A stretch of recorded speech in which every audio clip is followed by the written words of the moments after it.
Padat dan komprehensif Buletin Pagi bersama saya Anwar Hakim Lokman. Tajuk utama pagi ini. Tarik balik laporan polis ke atas Syahidan, keluarga nafi terima sogokan.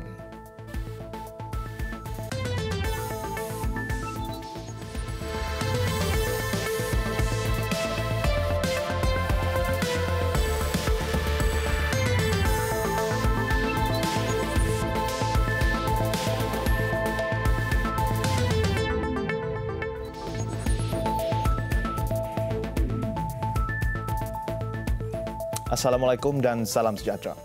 Kita mulakan Buletin Pagi dengan perkembangan nahas pesawat JT610.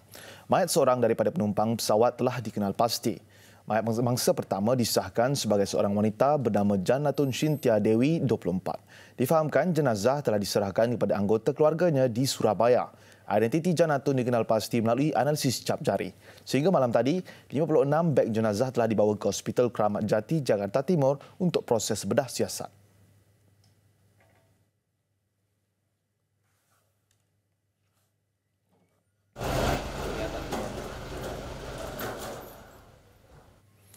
Dalam pada itu, operasi mengesan bunyi ping yang dipercayai kotak hitam dari pesawat Lion Air JT610 akan dimulakan hari ini. Agensi berita antara melaporkan 201 anggota pasukan pencarian dari Bandung dan Jawa Barat telah diarahkan bersedia untuk meneruskan pencarian di beberapa koordinat yang telah ditentukan semalam. Dalam temu bual melalui telefon bersama Ketua Jabatan Penerbangan Awam Indonesia, Suharjanto Cahjono semalam, beliau mengesahkan pasukan menyiasat telah mengesan bunyi ping sejak 2 hari yang lalu. Bunyi ping yang dihasilkan dikesan pada kedalaman 32 meter dari dua objek yang berbeza. Ia berada dalam lingkungan 3 km radius dari lokasi terakhir pesawat itu dikesan sebelum terputus hubungan Isnin lalu. Tumpahan minyak dan keadaan air laut yang berlumpur akibat serpihan pesawat menjejaskan jarak penglihatan penyelam bagi mencari kotak hitam maupun bangkai pesawat berkenaan. 10 menyelam yang nanti diterjunkan. Bapa remaja perempuan yang mendakwa dicabul ahli Parlimen Arau, Datuk Seri Syahidan Kasim, menafikan keluarganya menerima sogokan dari bekas menteri di Jabatan Perdana Menteri itu bagi menarik balik laporan kes berkenaan. Lelaki berusia 39 tahun itu berkata dia kesal kerana ada pihak menuduh keluarganya menerima sogokan dari pihak tertentu sehingga bertindak menarik semula laporan polis yang dibuat terhadap Datuk Seri Syahidan. Katanya, tuduhan melulu itu memberikan kesan ke atas keluarganya. Jelasnya lagi, tujuan mereka membuat laporan ketika awal kejadian kerana pihaknya hanya mendengar dari sebelah pihak dan berlakunya salah faham. Semalam, Datuk Seri Syahidan menjelaskan pihaknya sedang mempertimbangkan untuk mengambil tindakan undang-undang terhadap penyebar laporan terbabit. Beliau nyata kesal dengan apa yang berlaku dan minta semua pihak tidak memanjangkan isu tersebut dan memberi ruang kepada polis untuk melakukan siasatan lanjut meskipun laporan polis sudah ditarik balik oleh keluarga remaja perempuan berkenaan.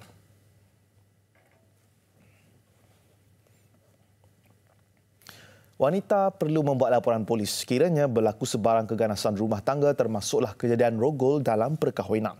Timbalan Menteri Pembangunan Wanita, Keluarga dan Masyarakat Hannah Yeoh berkata, ramai dalam kalangan wanita tidak melaporkan keganasan yang berlaku dalam rumah tangga masing-masing. Perkara itu berlaku berikutan bimbang kehilangan suami yang juga tempat bergantung. Hannah mengulas kenyataan Timbalan Menteri di Jabatan Perdana Menteri Muhammad Hanif Ahmaidin bahawa kerajaan buat masa ini tidak bercadang menjadikan kejadian rogol dalam perkahwinan sebagai suatu kesalahan kerana ia amat sukar untuk dibuktikan di mahkamah. Mengenai cadangan menggunakan Seksyen 375A Kandung Sesaan bagi kesalahan berkenaan, Hannah berkata terdapat peruntukan sedia ada yang dapat digunakan bagi kes rogol dalam perkahwinan. Bagaimanapun, untuk lebih spesifik, semua pemegang taruh perlu dipanggil untuk berbincang kerana pidaan yang mahu dibuat terhadap kanun jenayah perlu dibuat bersama supaya ia lebih menyeluruh. Melibatkan bidang kuasa, penguatkuasaan SKMM. Definisi maksiat yang dikaitkan sebagai mengundang sesuatu bencana atau bala perlu dilihat dalam konteks yang lebih meluas, bukan hanya melibatkan perbuatan meminum arak dan berzina. Menteri di Jabatan Perdana Menteri Datuk Seri Dr. Mujahid Yusof Rawal berkata, perbuatan rasuah, sistem perbankan yang menindas serta merosakkan alam sekitar untuk kepentingan tertentu juga merupakan antara perkara yang boleh mengundang bala. Tetapi merompak duit 1MDB, itulah maksiat paling besar. Membawa kepada kerosakan, membawa kepada kehancuran yang susah tidak dibela. Itulah bala yang paling besar sebenarnya. Pemimpin-pemimpin yang rasuah bukan sikit-sikit. Ya? Lepas tu para pemodal dan kapitalis yang menindas dengan sistem perbankan yang menyusahkan rakyat. Dia susah minta hutang, kena pula riba yang tinggi.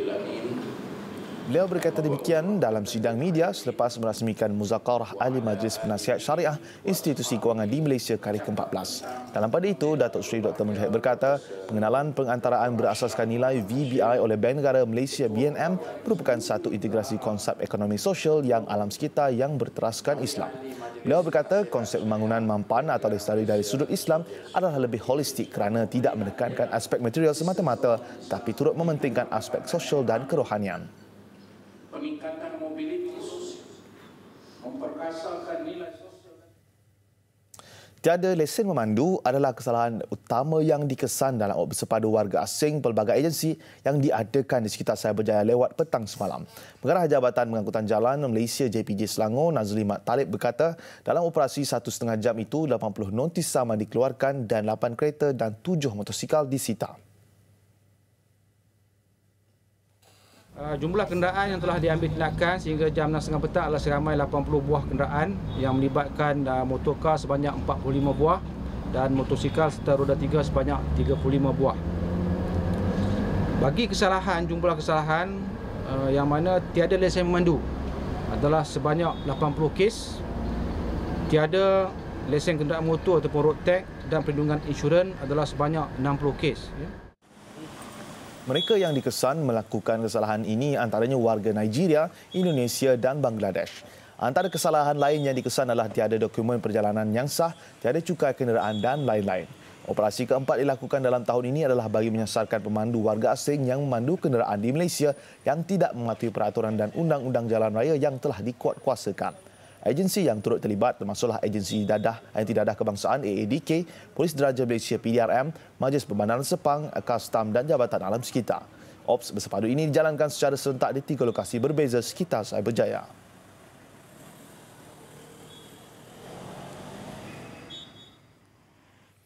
32 daripada 51 parti politik bersetuju had umur kelayakan mengundi diturunkan dari 21 tahun kepada 18 tahun. Pengurusi Suruhanjaya Pilihan Raya SPR Azhar Azizan Harun berkata parti politik terbabit turut bersetuju dengan cadangan pendaftaran mengundi secara automatik dalam sesi perbincangan antara mereka dan SPR. Dari mereka yang bercakap tadi, mereka menyeru untuk automatic registration, cuma prosesnya perlu kita kaji dan juga kesan daripada automatic registration itu juga perlu dilihat, ya. Kerana kalau kita menggunakan automatic registration, maka kita akan mengikut alamat di dalam IC. So pengundi itu perlu mengundi di alamat dalam IC. Tak boleh lagi lah mengundi balik Kelantan ke balik Kelang ke apa. Jadi itu saya rasa memerlukan pemahaman polisi. 19 September lalu, Kabinet bersetuju menurunkan had umur kelayakan mengundi daripada 21 tahun kepada 18 tahun yang dijangka dilaksanakan pada pilihan raya umum ke-15 PRU15. Automatic registration memerlukan Media Prima Digital MPD bekerjasama dengan Kitamen untuk merangsang industri e-sukan di negara ini. Ketua Pegawai Eksekutif Rafiq Razali berkata, Media Prima Digital dan Kitamen akan bekerjasama untuk mendidik, memupuk dan memberi pendedahan mengenai industri itu kepada orang ramai. I think esports is a big part of our plan next year in 2019, and I think this partnership will allow us to leapfrog certain capabilities so that both parties have certain strengths. By combining our capabilities, I think we can definitely take the next leap forward, especially next year. I mean, the Malaysian government is very keen to strategically position Malaysia as the esports hub of ASEAN and next then to Asia. And having Media Prima and Kitamen, two of the industry players themselves, uniting, combining, knowing the expertise which they have, will definitely move us forward. Memorandum Persefahaman MOU ini ditandatangani oleh Rafiq Razali dan Ketua Pegawai Eksekutif Kitamen Hazman Hassan. Melalui MOU ini, MPD akan menyediakan akses kepada platform yang termasuk digital, TV, cetak dan radio untuk digunakan bagi mempromosi semua inisiatif permainan serta kepakaran penyiaran berhubung dengan perkhidmatan streaming secara langsung yang betul. Pada masa sama, membolehkan Kitamen menggunakan aset dalaman Media Prima dan memanfaatkan peristiwa berskala besar di lapangan.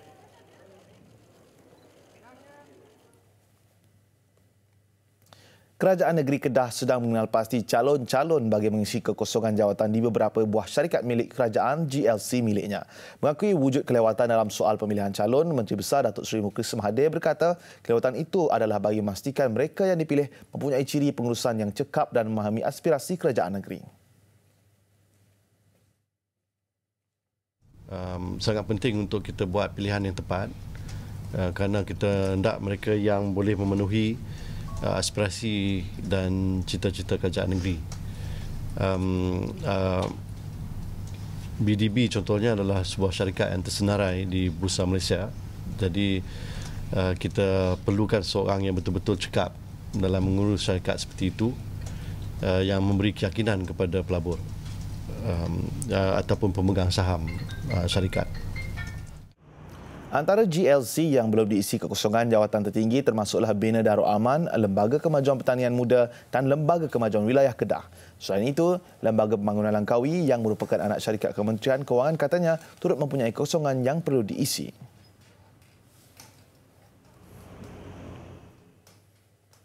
Sementara itu, Kerajaan Negeri Kedah berharap bajet 2019 yang bakal dibentangkan di Dewan Raya Jumaat ini akan memberikan tumpuan kepada beberapa inisiatif pembangunan di negeri itu.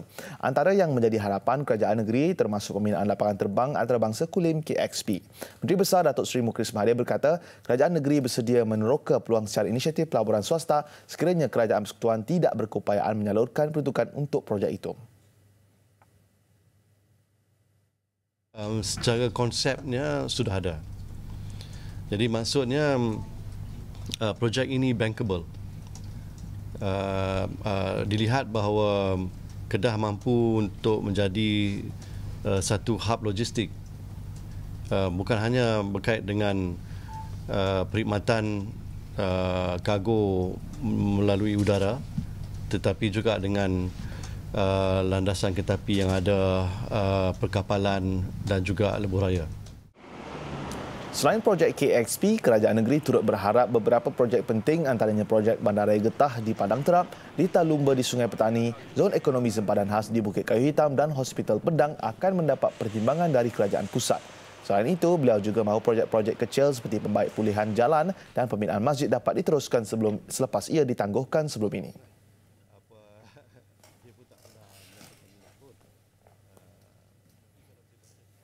Ini pula harapan Wakil Peniaga Melayu dan India terhadap Belanjawan 2019.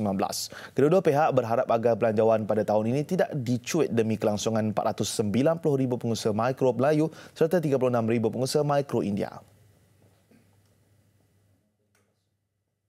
In the past, memang kerajaan memberi peruntukan-peruntukan financial assistance, bantuan keuangan, seed money kepada orang yang nak mula berniaga melalui tekun dan sebagainya.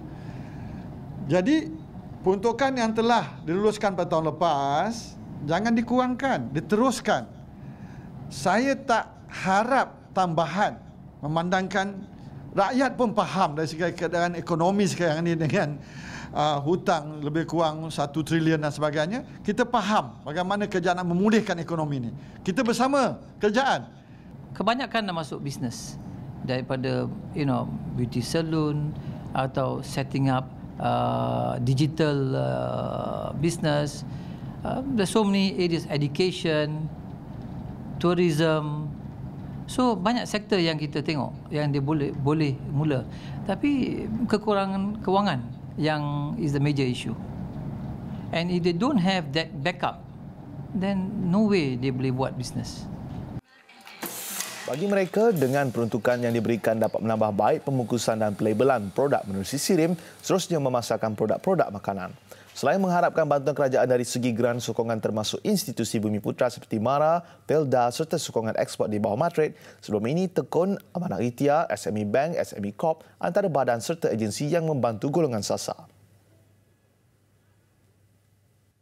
Perkembangan sukan, arena bola sepak negara menerima anjakan baru dalam menaikkan mutu bola sepak ke tahap yang lebih tinggi apabila Persatuan Bola Sepak Malaysia FAM melancarkan Peta Hala 7 atau Roadmap FAM yang diberi nama F30 dengan matlamat utama menjadi 5 negara terbaik Asia menjelang 2030. Program cetusan ideal Presiden FAM Datuk Hamidin Mohamad Amin yang genap 110 hari menjawat jawatan tertinggi itu menyasarkan tempoh 12 tahun untuk melihat keberkesanan roadmap F30 yang dibahagi kepada 3 fasa.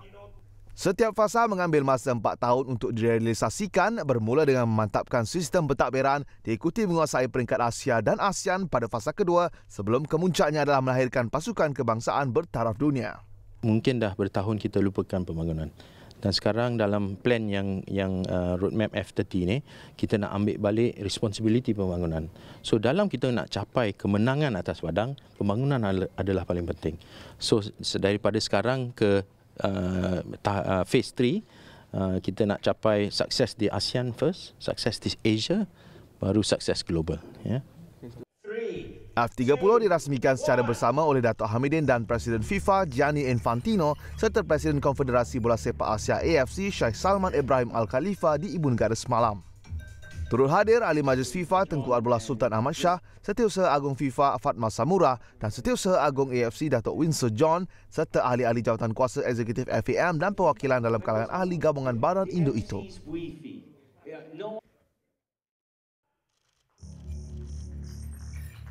Sementara itu, kehadiran Presiden FIFA Gianni Infantino jelas mencuri tumpuan pada majlis pelancaran roadmap F30. Mengagumi plan yang dirancang FAM untuk tempoh 12 tahun sehingga 2030, Infantino turut memberi jaminan kerjasama erat antara FIFA dan FAM di masa hadapan. It is important that a 12-year roadmap has been designed. This is realistic. It is on the duration.